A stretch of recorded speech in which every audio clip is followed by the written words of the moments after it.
Hi everyone, welcome back to my channel, and this is Teacher Ann. Muli magbabalik para maghatid sa inyo ng panibago na namang kwento ng buhay dito sa Team Kalingap. Sa isang malayong lugar na to, sa Cam Norte, ay narating ni Kalingap Rab ang isang tahanan. Isang tahanang punong-puno ng saya kahit salat sila sa yaman, salat sa material na bagay, salat sa pinansyal. Ganun pa man, masaya silang namumuhay sa kanilang simpleng tahanan. Sa simpleng tahanan na to, may isang batang sobrang kinabiliban ni Kalingap Rab. Kinabiliban sa dahilang siya ay napakasipag, at ang batang yon ay si Terso. Si Terso ay isang 6 na taong gulang. Sa kanyang murang edad na dapat sana siya ay masayang nakikipaglaro. Masayang ini-enjoy ang life as a kid. Pero dahil sa hirap sila sa buhay, siya ay natuto ng mag-uling. Natuto na siyang magbuhat ng mga mabibigat na putol na truso para matulungan ang kanyang ama. Ang kanyang ina naman ay naglalabada. At ang kanyang ama ay muntik nang mawala dahil sa sakit na dinaramdam. Hindi kaya ito'y nakuha niya sa usok kasi sila ay nag-uuling? Ito ang realidad, mga kalingap, na totoong buhay na nangyayari sa ating mga kapwa mamamayang Pilipino na hirap sa buhay. Hirap sa buhay dahil sa tingin ko hindi sila nakapagtapos ng pag-aaral. Hindi man natin masabi na kapag ka nakapagtapos ka ng pag-aaral, magkakaroon ka ng yaman, ng rangyang buhay.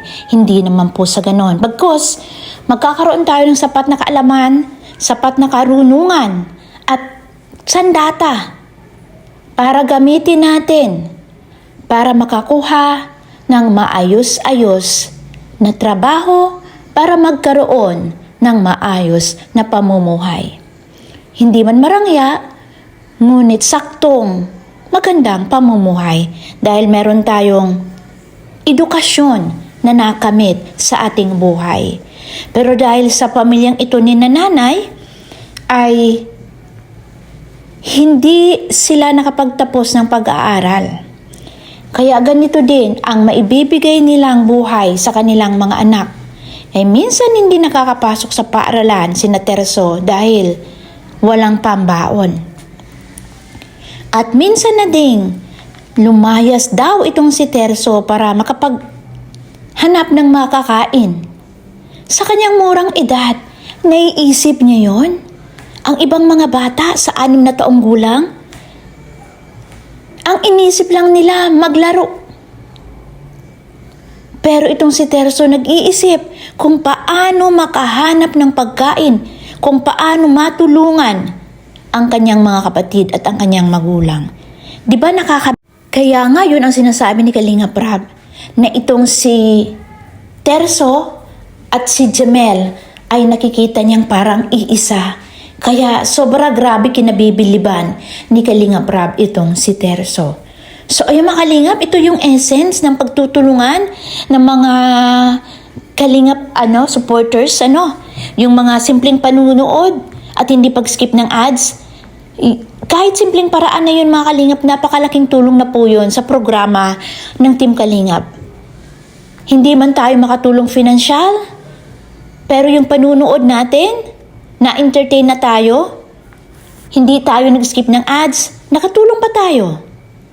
Malaking tulong na po yun mga kalingap, yung hindi pag-skip ng ads at patuloy na pagsuporta sa mga videos na ini-upload ni Kalingap Rab, ni Kuya Val, Ate Edna at ng marami pang iba. So ayan mga kalingap, kung makikita ninyo, payak, simpleng pamumuhay meron itong sinananay. Binigyan sila ng mga pangkabuhayan o grocery. Pero sobrang tuwa na ng pamilya na akala mo'y nanalo sila sa loto. Ganun po nila pinahahalagahan ang bawat bagay, material na binibigay natin sa kanila, sa ganitong klase ng pamilya.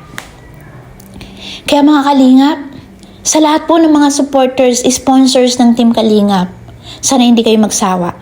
At wish ko lang sa inyo, sa pag-share ninyo ng mga blessings, ibalik sa inyo ng Panginoon ng siksik at liglig ang mga blessings na isinishare ninyo sa programa ng Team Kalingap. Lalong-lalo na dito, kina Kalingap Rob, kina Kuya Val. At ako'y sobrang natutuwa na nang dahil sa inyo, nang dahil sa programang ito, nang dahil sa advocacy ng Team Kalingap, meron na naman panibagong karakter dito sa Team Kalingap.